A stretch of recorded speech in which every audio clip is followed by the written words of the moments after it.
क्यों राहुल गांधी अमेरिका में जाकर भारत के खिलाफ बोलते हैं? जाए अमेरिका और जाकर वहां कहे कि बांग्लादेश के ऊपर आप सैंक्शंस करो या बांग्लादेश को आप एक प्रकार से आग दिखाओ।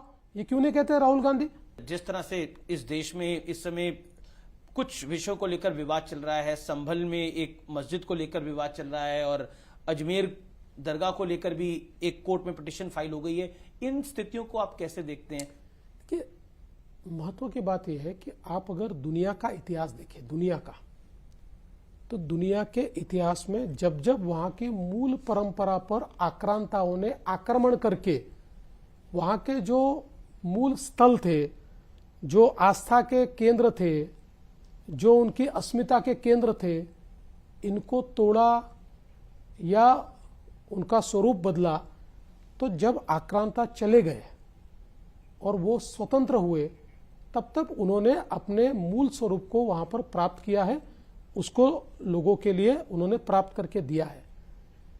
तो भारत में भी चाहे वो राम जन्मभूमि का प्रश्न हो या अन्य प्रश्न हो, ये सारे प्रश्न इसी प्रकार के हैं कि जो हमारी मूल आस्था है उसको जानबूझकर ठेस पहुंचाने के लिए तोड़ा गया है, उसके ऊपर अलग अलग प्रकार के धार्मिक स्थल तैयार किए गए हैं।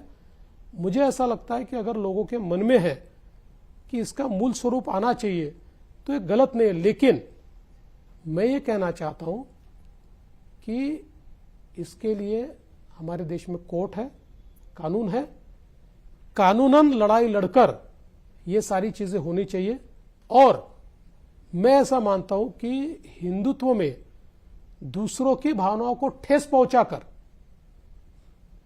हमने कभी भी अपना प्रचार और प्रसार नहीं किया है। वोट जिहाद की मैं बात कर लेता हूं। क्या वोट जिहाद वाकई जातिगत जनगणना, जाति वाली राजनीति की एक बड़ी काट है और देवेंद्र फडणवीस ने वो काट ढूंढ ली है? देखिए, ऐसी कोई, ये महाराष्ट्र का मॉडल देश भर में भी चल सकता है। ऐसा है कि जहां वोट जिहाद की बात कोई करेगा जी, वहां पर वोटों का धर्मयुद्ध होगा। यूपी में हुआ था लोकसभा चुनावों में, महाराष्ट्र में हुआ, बिल्कुल होगा, बिल्कुल होगा। बाकी तो ये टेम्पलेट है पूरे देश के लिए। नहीं, जैसा मैं कहता हूं, हम पोलराइजेशन नहीं करते, हम काउंटर पोलराइजेशन करते। अगर कोई पोलराइज करने की कोशिश करेगा तो जवाब मिलेगा, अन्यथा हम उस रास्ते से नहीं जाते। मैं आपको हिंदुत्व का नया पोस्टर बॉय इसलिए कह रहा हूं क्योंकि आपने एक बयान दिया था। आपने कहा था कि अरे ये महाराष्ट्र है और यहां पर औरंगजेब के नाम पर कोई कुत्ता भी पेशाब नहीं करेगा। ऐसा है, हिंदुत्व को पोस्टर बॉय की जरूरत नहीं है। हिंदुत्व हमारे खून में बसता है। हमारी सदियों से विचारधारा हिंदुत्व की विचारधारा है, इसलिए उसके लिए किसी पोस्टर बॉय की जरूरत नहीं है। और मैं ऐसा मानता हूं, इस देश में हिंदुत्व के पुरोधा के रूप में अगर किसी को देखा जाए तो वो मोदी जी को देखा जाए, क्योंकि मोदी जी ने हमारी जो संस्कृति है, हमारी जो वजूद है, हमारा जो इतिहास है, हमारे जो संस्कार है और हमारी जो पहचान है, इसको वापस लाने का काम किया है। और एक समय ऐसा था कि ये सूडो सेक्युलर मंदिर जाने से भी डरते थे, छिप के जाते थे। प्रधानमंत्री जी ने वो डर लोगों के मन से निकाल दिया। तो उद्धव ठाकरे ने भी अपनी पार्टी को निर्देश दिया है कि दोबारा हिंदुत्व के एजेंडे पर वापस आइए। तो इसलिए, और मैं इसलिए भी उनको हिंदुत्व का पुरोधा कहता हूं क्योंकि ये हिंदुत्व ही है जिसने कभी डिस्क्रिमिनेशन नहीं किया। और आप अगर देखें तो मोदी जी ने विकास किया और विकास करते समय उन्होंने डिस्क्रिमिनेट नहीं किया। हिंदू, मुस्लिम, सिख, ईसाई, बौद्ध, जैन, कोई भी समाज का, कोई भी धर्म का, किसी की पूजा पद्धति कोई भी हो, सभी को विकास के रास्तों पर ले जाने का काम मोदी जी ने किया। आपने तो यह भी बयान दिया था कि आदित्य ठाकरे को हिंदुत्व सीखने के लिए अब सपा के पास यानी समाजवादी पार्टी और ओवैसी के पास जाना पड़ रहा है।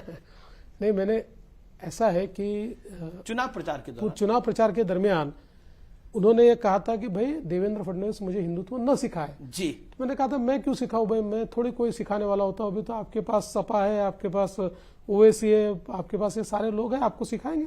अच्छा, कोई चांस है उद्धव ठाकरे का वापस एनडीए में आने का? देखिए, अभी हमारी मेजोरिटी ही इतनी है कि मुझे लगता नहीं है कि कोई जरूरत भी है, क्योंकि ग्राउंड लेवल पे उनके कई नेता चाहते हैं कि वापस बीजेपी के साथ चले जाएं। अब नहीं, ये निश्चित रूप से चाहते होंगे, क्योंकि मूल डीएनए उनका हिंदुत्व का रहा है। अब उन्होंने उसके ऊपर एक हरी चादर ओढ़ ली है, लेकिन उस हरी चादर में उनके नेता कहीं ना कहीं सफोकेट तो होते हैं ना, हो रहे हैं। तो कोई चांस है आने वाले अभी साल? कोई चर्चा ही नहीं है, मुझे लगता है कि अभी उस चर्चा का कोई मतलब ये समय भी नहीं है। आपने बोला कि एक है तो सेफ है नारा बहुत चला, योगी आदित्यनाथ ने भी एक नारा दिया था, बटोगे तो कटोगे, उसका भी कुछ इंपैक्ट रहा आपको लगता है? देखिए, दो नारे अलग नहीं है जी आज ये मेरे सामने गिलास रखा हुआ है, जी मैं ये भी कह सकता हूं कि गिलास आधा भरा है, मैं ये भी कह सकता हूं कि गिलास आधा खाली है। जी तो बटोगे तो कटोगे कहना, इसका अर्थ है गिलास आधा खाली है, एक है तो सेफ है, इसका कहना गिलास आधा भरा है। देखिए, दोनों का अर्थ तो यही है कि united we stand and divided we fall. हम अंग्रेजी में कह दे तो बहुत अच्छा लगता है सबको, ये घोषवाक्य हो जाता है अंग्रेजी का, लेकिन अगर कोई हिंदी में कह दे तो ये बांटने वाली बात हो रही है। अरे भाई, समाज को एक करने का काम है। कोई अगर समाज को, देखिए मोदी जी ने बहुत अच्छे से कहा कि एक रहो तो सेफ रहोगे, योगी जी ने अपने स्टाइल में उसको कह दिया, कह रहे भैया साथ में नहीं रहोगे तो समाप्त हो जाओगे। जी अच्छा, उत्तर में योगी जी हैं और पश्चिम में यानी और वेस्ट में फडणवीस जी आ गए, देश में तो मोदी जी आई, ईस्ट में हिमंता बिस्वा शर्मा हो गए और साउथ में पवन कल्याण, आप हालांकि आपके सहयोगी हैं, ये पोस्टर बहुत चल रहा है।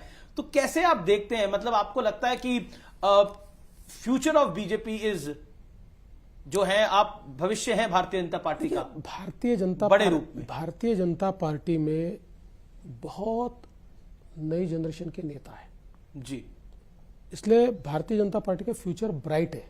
आज मेरे जैसे नेता ये 3-3 बार मुख्यमंत्री बन पाए, ये कांग्रेस में संभव नहीं है, ये केवल बीजेपी में संभव है। मोदी जी ये कर सकते हैं, ये उनमें क्षमता है, ताकत है और हिम्मत है। तो मुझे लगता है कि एक बहुत बड़ी पीढ़ी का निर्माण मोदी जी ने किया है, उन्हीं में से कुछ लोग आगे जाएंगे, आगे पार्टी संभालेंगे। तो आपको लगता है कि आप वो जो बीजेपी की लिस्ट है उसमें आप टॉप पे हैं अभी? नहीं, मैं नहीं मानता, मैं टॉप पर हूं वगैरह नहीं मानता। बीजेपी की अगली पीढ़ी की लिस्ट में मैं जरूर रहूंगा। चुनाव प्रचार के दौरान आपने गाना गाया था, गीत था वो जागो हिंदू जागो, अब वो काफी वायरल हो रहा है। तो वो गाना आपने सुना कहां से और सीखा कहां से, या आप संग से ही सुनते हुए आ रहे थे? देखिए, ये गाना कोई मैंने चुनाव प्रचार में गाया नहीं था। मूल रूप से ये जो गाना है, जब राम जन्मभूमि का आंदोलन शुरू हुआ तो कार सेवक के रूप में जब हम लोग अयोध्या गए थे, उस समय का ये गाना था, तब हम ये गाते थे। तो जब राम मंदिर का शिलान्यास हुआ, उस समय भी मैंने वो गाना गाया था, याद करके। उससे जस्ट पहले एक मुंबई में उत्तर भारतीय एक सम्मेलन हुआ था, उस सम्मेलन में मैंने ये गाना गाया था। हालांकि मुझे कोई बहुत सुर वगैरह आते नहीं है।